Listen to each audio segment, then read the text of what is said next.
Thank you, Michael. Thank you, Joel. Wow. That's caused to kind of want to raise the ceiling here, move the walls out a little bit.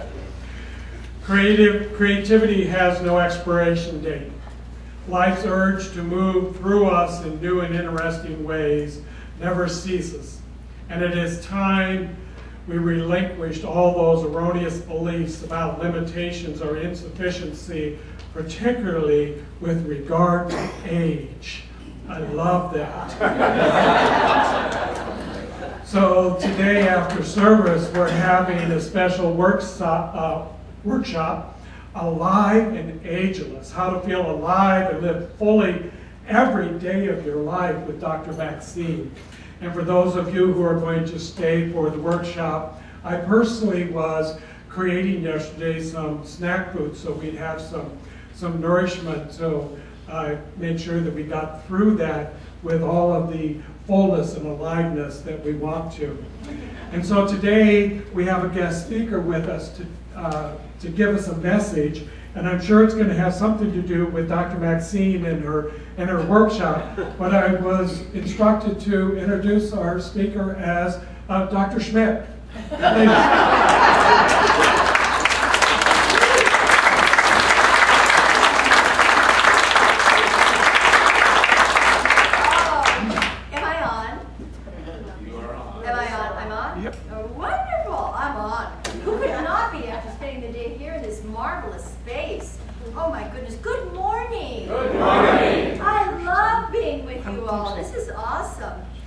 And by the way, you couldn't really miss this when I was, am I? Yes? I don't think your switch is on.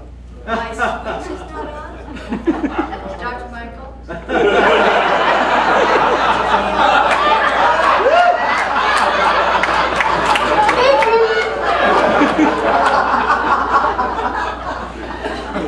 That was fun.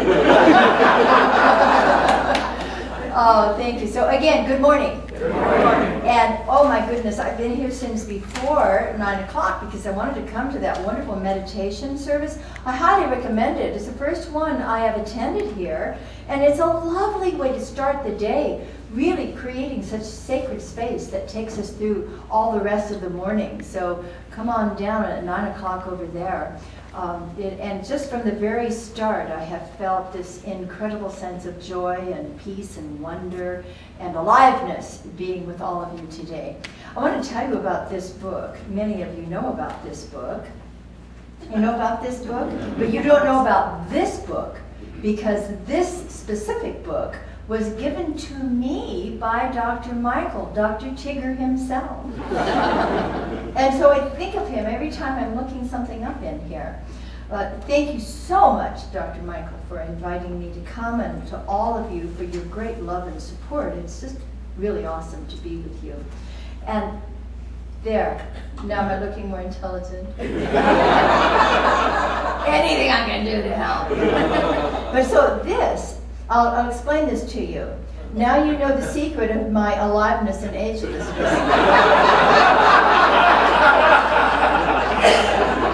Right. I had an implant. It's the fountain of youth. You too can have a fountain of youth implant. I can't help it, it shows. That's all right. You don't have to look at it now. I'm going to keep my front to you. So I know that you've been following this wonderful program, and today, as your wonderful Patricia suggested, is about causes and conditions. And it's about the perfect universe. And this is the perfect universe. This is a perfect place for these perfect people, all of us, to be today with wonderful Joel and Michael. What a great, I feel the song coming on now too, don't you? But I love this, the perfect universe. And I want to remind all of you that this is a perfect universe, because my topic today is the Royal Road to Aliveness. And that topic came out of reviewing this, one of my favorite chapters in the Science of Mind textbook, Causes and Conditions, and this particular one. Dr. Holmes says, the truth is indivisible and whole. God is complete and perfect. A perfect cause must produce a perfect result. disregarding all evidence to the contrary. How important this is, because we have lots of evidence in the world, have you noticed? Whether you turn on your television or simply listen to your neighbors or your sister-in-law, whomever, and I love your sister. I love you. I've always loved your sister-in-law. But she isn't always speaking truth or perfection. So we have to disregard all evidence to the contrary. The student of truth will maintain that he lives in a perfect universe and among people potentially perfect. Do you realize that every person sitting here this morning and every person in your life is potentially perfect? Now the Danes have a wonderful proverb. Speak to the king in the man and he will come forth. Or speak to the queen in the woman or man and she will come forth.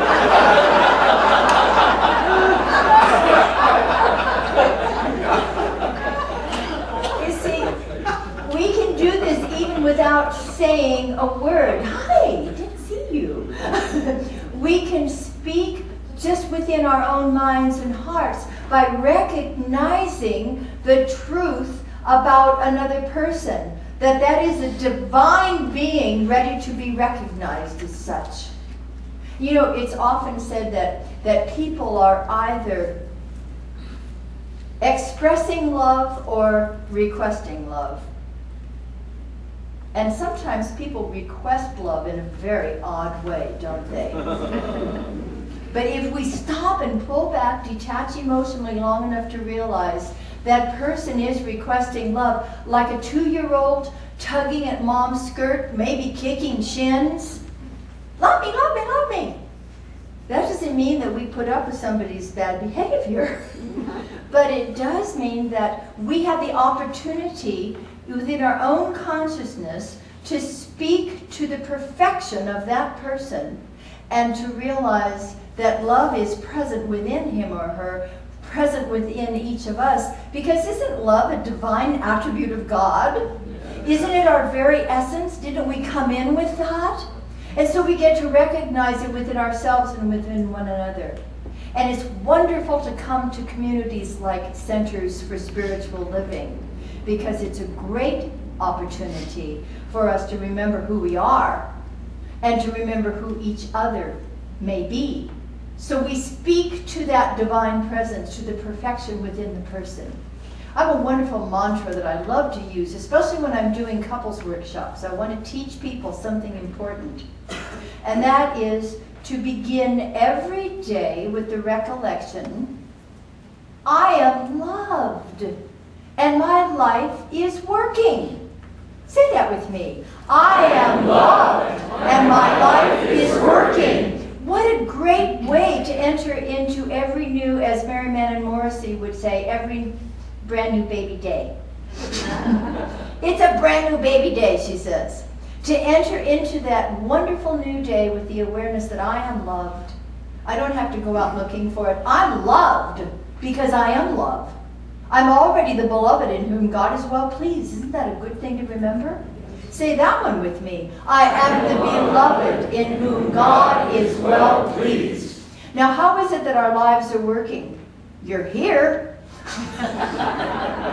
Up till now, life has brought you to this wonderful point of consciousness.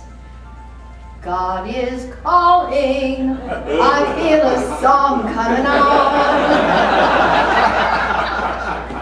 Here, let me talk to them. I have something to say.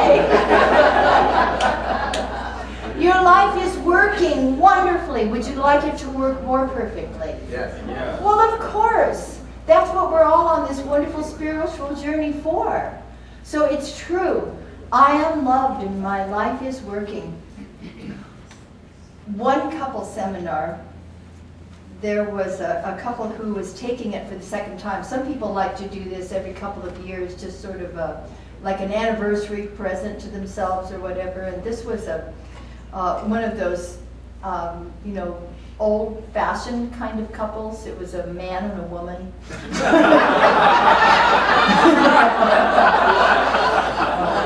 And so